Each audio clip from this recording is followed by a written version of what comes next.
সাল্লাম নারীদের ন্যায্য মর্যাদা দিয়েছে, ইসলাম দিয়েছে নারীদের মর্যাদা, নারীদের সম্মান ইসলাম দিয়েছে। জোরে বলুন না সুবহানাল্লাহ। আল্লাহর নবীর কাছে একজন সাহাবা এলেন। নবীজি বললেন, সাহাবাদের জাহিলি যুগে তোমরা নারীদেরকে পুঁতে দিতে, কেমন করে পুঁতে দিতে বলো? সাহাবা হুজুর বললেন, ইয়া রাসূলুল্লাহ, কেমন করে আমি বর্ণনা করব? তবে আমার একটা নয়, দুটি নয়, 9টি কন্যা ছিল, 9টা মেয়ে ছিল। একটা মেয়ে নয়, দুটি মেয়ে নয়, 9টা মেয়ে ছিল। আমি 9টা মেয়ের ভিতরে এক এক করে 8টা মেয়েকে আমি পুঁতে দিয়েছিলাম। আমার কোনো কষ্ট হয় নাই ইয়া রাসূলুল্লাহ। ছোট্ট মেয়েটাকে পোঁতার সময় আমার কষ্ট হয়েছিল। আল্লাহর নবী বললেন, সাহাবারে কেমন করে পুঁতেছিলেন? সাহাবা বলছেন, ইয়া রাসূলুল্লাহ, 9টি মেয়ের ভিতরে 8টাকে পুঁতে দিয়েছিলাম। ছোট্ট মেয়েটাকে পোঁতার সময় সব থেকে বেশি কষ্ট হয়েছিল। রাসূল বললেন, কি হয়েছিল বলো? সাহাবা বলছেন, ইয়া রাসূলুল্লাহ, 8টা মেয়ে পুঁতে দেওয়ার পরে আমি কয়েক বছর পরে আমি ব্যবসার জন্য চলে গেলাম। আমি ব্যবসা থেকে 5 বছর পরে ফিরলাম। আমি ফিরে দেখলাম বিবির কোলে একটা ছোট্ট বাচ্চা রইল। আমি বিবিকে জিজ্ঞাসা করলাম, বিবি, বাচ্চাটি তুমি কোথা থেকে এনেছো? কার বাচ্চা? বিবি বললেন, প্রাণের স্বামী, এই বাচ্চাটি অন্য কারণ নয়, ওই পাড়া থেকে আমি আল্লাহ না জানি আপনি 5 বছর বাড়িতে আসেন না, আমি একাকি কেমনে থাকবো? তাই ওই পাড়া থেকে, ওই গ্রাম থেকে এই বাচ্চাটি এনে আমার কাছে আমি রেখে দিই। সাহাবা বলেন, ইয়া রাসূলুল্লাহ, আমি মনে করলাম বাচ্চাটি আমার নয়, যেহেতু বিবি বলেছেন ওই পাড়া থেকে এনেছি, ওই বাচ্চাটির সঙ্গে আমার সম্পর্ক বেঁধে গেল। আমি যখন বাজার থেকে আসি, ওই বাচ্চার জন্য আমি কিছু খাবার নিয়ে আসি। ওই বাচ্চাটা আমার সঙ্গে বড় মহব্বত হয়ে গেল। আমি যখন কোনো কাজ থেকে আমার গায়ে যদি ঘাম হয়, ওই ছোট্ট মেয়েটা যে ঘামটা মুছিয়ে দেয়, পাখা নিয়ে আমাকে হাওয়া করে। আমি ওই বাচ্চাটির জন্য খাদ্য নিয়ে আসি। বাচ্চাটির সঙ্গে আমার অধিক সম্পর্ক হয়ে গেল।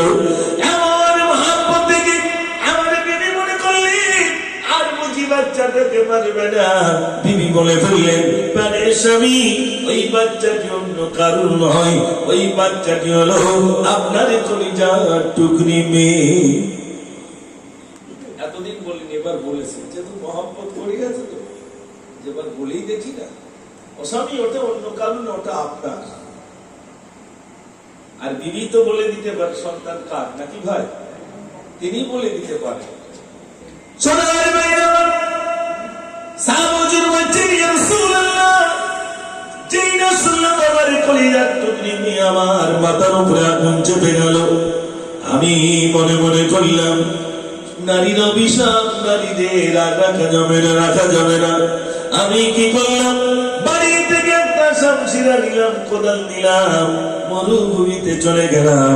মরুভূমি থেকে আমি গর্ত করতে শুরু করলাম। যখন আমি গর্ত করি, আর যখন কবর পর্যন্ত গর্ত হয়ে গেল, ছোট্ট বাচ্চার উপর থেকে বলে, আব্বা কিসের জন্য গর্ত করেন? আব্বা কিসের জন্য গর্ত করেন? আমি কি করলাম, চুপটি করে নিলাম।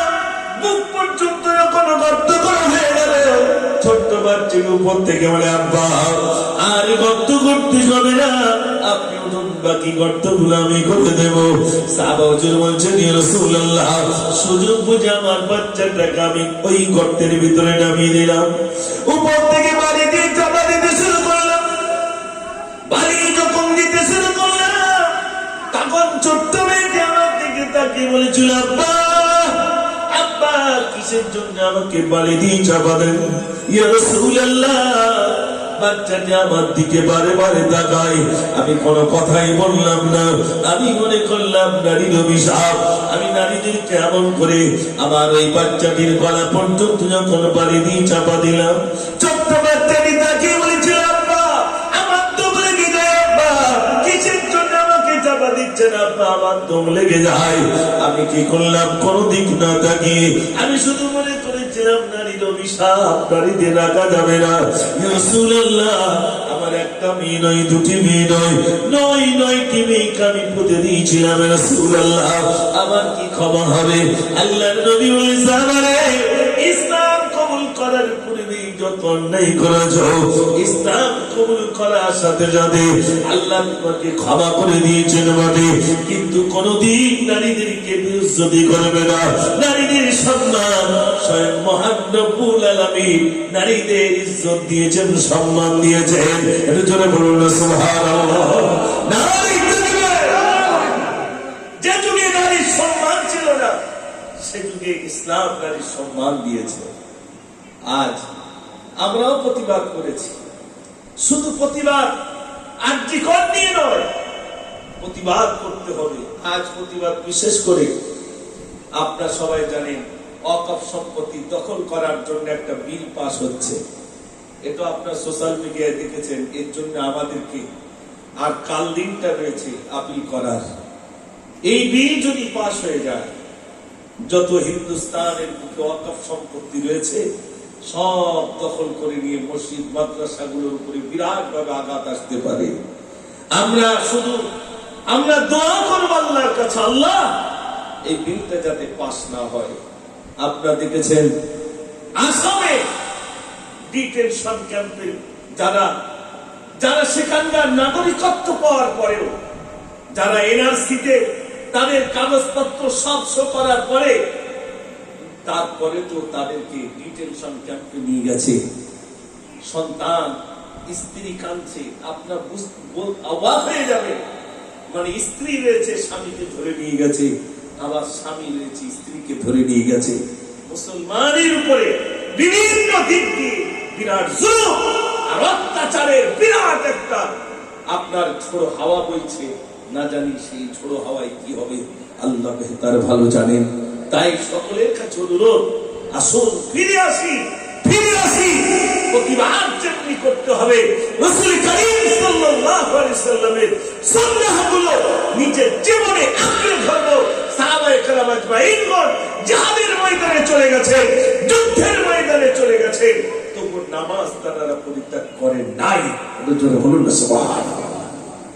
আর আমরা এখান থেকে কাটিয়ার যাচ্ছি বাজারের জন্য, তার জন্য নামাজ কাজা হয়ে যাচ্ছে না ভাই? আর জিহাদের ময়দানে যাচ্ছে, যুদ্ধের ময়দানে যাচ্ছে, নামাজ কাজা নাই, ঠিক তা উপস্থাপন করে নামাজ আদায় করে নিচ্ছে। জোরে বলুন না সুবহানাল্লাহ। আমি সকল ভাইদের কাছে, বেশি রাত পর্যন্ত তো হবে না, সকল ভাইদের কাছে অনুরোধ, এই রবিউল আউয়াল মাসে, পবিত্র মাসে নিয়ত করুন, আমার জীবন থেকে আর নামাজ ছাড়বো না। নামাজ পড়বেন, আপনার চেহারায় একটা নুরানি জ্যোতি আসবে। নামাজ পড়বেন, পরিচয় প্রশান্তি ঘটবে, দেখবেন আপনার শরীরটা যেন উৎফুল্ল, মানে খুশি খুশি। যেহেতু আপনি পাঁচখানা নামাজি, আপনার অন্তরটা পরিষ্কার হবে, আপনার রাগ কমে যাবে, আপনার অন্তরের ভিতরে যে গোসা রাগ জমে ছিল, নামাজি হয়ে যাবে, তা আপনার সরলতা মন এসে যাবে। জোরে বলুন না সুবহানাল্লাহ। এই জন্য আমার ভাইদের কাছে, সকলের কাছে অনুরোধ, আসুন ফিরে আসি। যা নোংরা করেছি, যা অন্যায় করেছি, আল্লাহর কাছে ক্ষমা চাই, আল্লাহ আমাদেরকে ক্ষমা করে দেবে। নবী করিম সাল্লাল্লাহু আলাইহি সাল্লাম প্রচন্ড মেহনত করেছেন, তার পাথর পর্যন্ত খেতে হয়েছে, তায়েফের মুখে রক্তাক্ত হয়েছে, রক্ত ঝরিয়েছে। শুধু তায়েফ কেন, আপনার অবাক হবে, আল্লাহ যদি আপনাদের কোনোদিন নিয়ে যান, দেখবেন মক্কা এবং মদিনা আশেপাশে সমস্ত জায়গায় কোথায় হযরত আব্বাস রাদিয়াল্লাহু আনহু তারা মসজিদ যেখানে হাদিস ভাইরা আমার শেখানো হতো, কত দূর, কোথায় মদিনা, কোথায় হযরত আব্বাস রাদিয়াল্লাহু আনহু মসজিদ, ও ভাইরা কত দূর। এই যে বিরাট দূরে দূরে সফর করে ভাইরা আমার মানুষদেরকে নসিহত করেছেন, ভাইরা আমার নামাজের কথা বলেছেন, ইসলামের কথা বলেছেন, এমনকি ভাইরা আমার নোংরা থেকে দূরে থাকার জন্য আদেশ করেছেন। কত দূর দূরান্ত পর্যন্ত তিনি সফর করেছেন। আমার সোনার ভাইরা, আজ নবী দিবস আমরা যারা উপস্থিত হয়েছি, আমরা আজ থেকে প্রতিজ্ঞা করব, আমার রাসূলের জীবন চরিত্র একটু গবেষণা করব, আমরা একটু পড়াশোনা করব, তাহলে দেখবেন আপনার অন্তরের ভিতরে একটা প্রশান্তি ঘটবে। এবং আমরা দোয়া করি আল্লাহ যেন আমাদের প্রত্যেককে পাঁচখানা নামাজি হিসাবে যেন কবুল করেন। সবাই বলুন আমিন। আর এই রবিউল আউয়াল মাসে, এই পবিত্র রজনীতে আমরা সবাই মিলে মদিনাতুল মুনাওয়ারা মসজিদে নববী শরীফে আমার রাসূল ঘুমাচ্ছেন, আমরা এখান থেকে প্রাণ ভরে রাসূলের সাথে আজ সবাই মন ভরে ভক্তি ভরে প্রাণ ভরে একটু সালাম জানাই আসুন। ইয়া নবী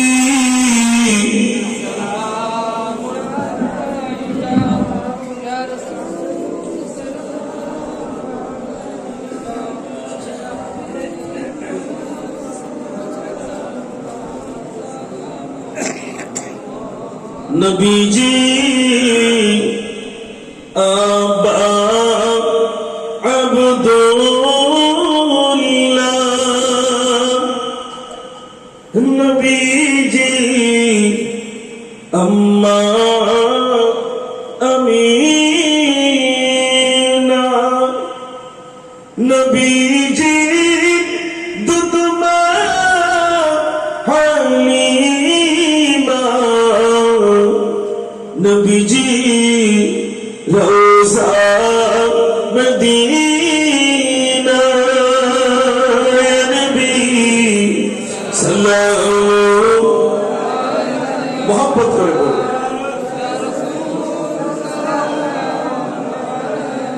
ইয়া হাবিব সালামু আলাইকা সালাম ইয়া নবী সালাম লাউ সাবা ইয়া রাসূল সালাম লাউ বালা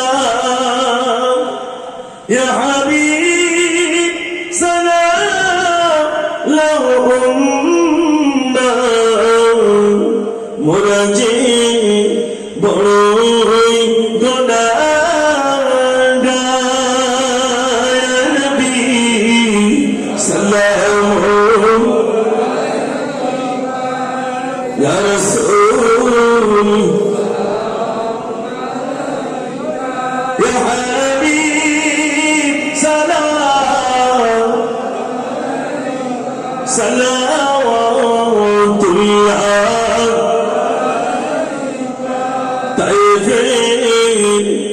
দুষ্ট চলে না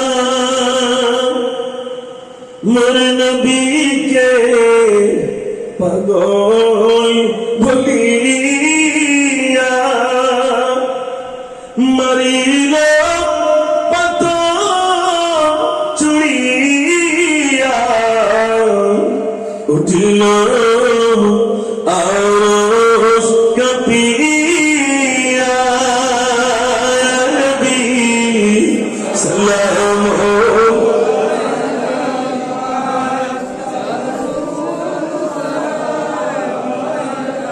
ইয়া হাবিব সালামু আলাইকা সালাম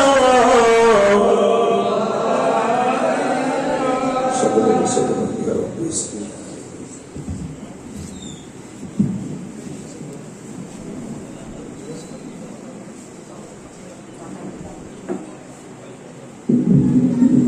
بلغ العلا بكماله كشف الدجى بجماله حسنت جميع خصاله صلوا عليه وآله اللهم صل على সবাই পড়ে مولانا محمد وعلى آل سيدنا সাল্লাল্লাহু আলাইহি ওয়াসাল্লাম। আলহামদুলিল্লাহ খুব ভালো লাগছে আজ আমাদের দিকে তো বৃষ্টি হচ্ছিল, এদিকে দেখছি কোনো বৃষ্টি নাই। আলহামদুলিল্লাহ এটা আল্লাহর বিরাট রহম। তো পিয়ারা আমার কাছে আমি এরকম মনে করি যে আমার মানে গ্রামটা যেরকম আপনাদের এখানে মানুষের সঙ্গে সবার সঙ্গে এরকম একটা সম্পর্ক আল্লাহ বাড়িয়ে দিয়েছে। সেই সুবাদে আপনাদের ভালোবাসার স্বার্থে নবী দিবস উপলক্ষে আপনাদের কাছে একটু হাত পাতবো। আর বিশেষ করে আমি আপনাদের গ্রামে এসে যতবার চেয়েছি কোনোবারই আমি কম পাইনি। আলহামদুলিল্লাহ যতবার চেয়েছি আপনারা দিয়েছেন। যারা দিয়েছেন অনেকেই চলে গেছেন, তার ভিতরে আবার একজন প্রাণপ্রিয় চাচিমা, তিনিও বিদায় হয়েছেন। সবাই জলসার জন্য, নবী দিবসের জন্য কিছু না কিছু দিতেন। আজ বেঁচে আছি, দিতে পারবো, চলে গেলে আর পারবো না ভাই। তাই তাবারুকের জন্য শাহ ওলিউল্লাহ মুহাদ্দিস দেহলভী রাহমাতুল্লাহ আলাইহি তিনি নবী দিবসের জন্য ছোট্ট ছোলা দেওয়াকে কেন্দ্র করে যদি রাসূলের দিদার নসিব হয়ে যায়, আমরা এই আশা রাখতে পারি না ভাই।